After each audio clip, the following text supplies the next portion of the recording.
لان المجرم اللي طول الوقت بيطور نفسه عشان ما يتمسكش، يبتكر طريقه جديده في النصب، يبتكر طريقه جديده في السرقه، ايا كان، بس هو دايما عنده ابتكار. عشان كده علوم الجريمه بتتطور من المجرمين. طيب انت قلت لي انت مش كل حاجاتك جرايم. صحيح. في شخصيات انت شايف ان هم اصعب شخصيات مروا عليك، طبعا عملوا حاجه انت مستحيل ان انت تتخيل او عقل بشري يتخيل ان هم عملوه. طبيعي. مين اغرب شخصيه انت سمعت عنها في تاريخ الجرائم دي كلها؟ بص، هي ما كانتش جريمه، ولو انها تصنف جريمه برضو في حق الانسانيه يعني، بس هي شخصيه غريبه قوي، اسمه الطوخي. اسمه عبد الفتاح الطوخي. ده اللي هو وريث ابن ابليس. وريث ابليس. ده كان زمان قوي في فتره الستينات. في حاجه في مصر اسمها جمعيه الاهرام للعلوم الفلكيه. اللي كان ماسكها بشكل عام هو عبد الفتاح الطوخي. عامل مجموعه كتب كانت موجوده في السوق ساعتها عن السحر والجن، ازاي تحضر الجن وازاي تعمل سحر واعمال سحر مختلفه واسماء الجن وحاجات كده غريبه قوي. اكتشفت ان عبد الفتاح الطوخي ده تلامذته مين بقى؟ السيد الحسيني اللي هو من اشهر الدجالين والمشعوذين واللي طلع في فيلم عدل ينتقم وعمل تعويذه سحريه. الشيخه ناديه اللي هي عملت عنها حلقه برضه هحكي لك عنها دلوقتي، اللي هي نوسه، الشيخه نوسه. الشيخه نوسه بتاعت يانا يا خالتي. يانا يا خالتي هي الشيخه ناديه. وكذا وحد اسمه ابو كف نفس الفكره برضه. كلهم بيجتمعوا في نفس الكونسيبت، ان هم كانوا بيعالجوا الناس وبيعملوا لهم اعمال حاجات كده يعني. تخيل انسان عايش حياته بكده. بس الطوخي هو كان زي كده الجاد فاذر كده، هو اول واحد عمل الحوار ده. فتلاقي كلهم بقى متعلمين على ايده. يعني الشيخه ناديه دي عرضنا لها فيديوهات في الحلقه، لو تشوف حفلات مثلا عمرو دياب مقفوله ازاي، عدد قد ايه، دي كان عدد الناس اللي بيجوا لها اكتر من حفلات عمرو دياب، اكتر من الناس دي كلها. بتعمل ايه بقى؟ دي كانت بتعالج الناس، ومفروض بتعالج من امراض مستعصيه قوي.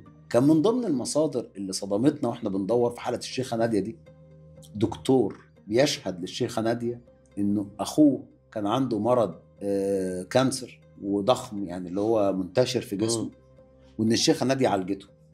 عالجه المرض. بتعالجه مجرد زي ما نشوف في الافلام، لمسه بقى لمسه تلمسه وتقول كلمتين وتعالجه. طبعا انا لما قريت الموضوع ده، يعني لو هو الموضوع هيرسى ان اي مرض هتعالجه الشيخه ناديه، ما كانش بقى فيه علم، ما كانش بقى فيه طب. بس ايه اللي يخلي واحده زي دي تتشهر قوي كده؟ اهلها اللي في البلد متضايقين قوي من الحلقه دي.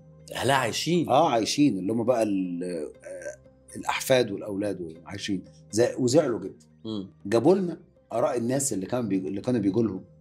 عالجت كام واحد، وقفت جنب كام واحد، هي اتقبض عليها واتحبست بتهمه الدجل والشعوذه. بس الناس دي المشكله فين؟ ان الناس دي للاسف بتنتشر بين بعض الناس اللي نفوسهم ضعيفه، وبيروحوا لهم عشان يعالجوهم. بياخدوا شهره مش عاديه، وبياخدوا فلوس كتير جدا.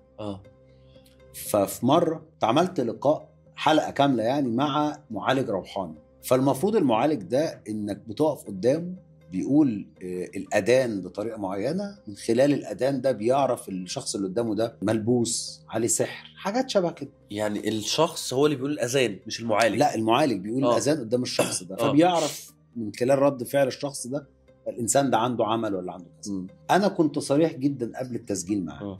قلت له انا جاي مقتنع 100% ان اللي انت بتعمله ده ضحك على الناس.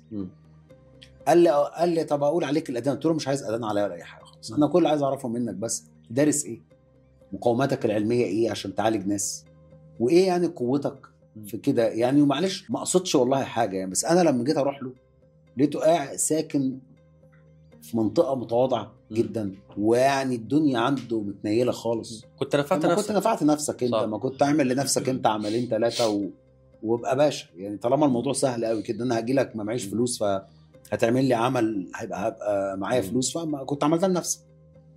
فالمهم يعني لقيته ايه، قاعد يتكلم معايا. وضحت في الحلقه دي ان ده دجال، ووضحت في الحلقه دي انه بيضحك على الناس، ووضحت في الحلقه ده انه نصاب. كل حاجه وضحتها بوضوح، مفيش جمله اتقالت في الحلقه عكس كده. الحلقه تخلص الاقي ايه؟ الناس بعت عايزه رقم تليفون الراجل عشان بنته بتتجوزش فعندها عمل، فعايز الراجل ده يعالجها.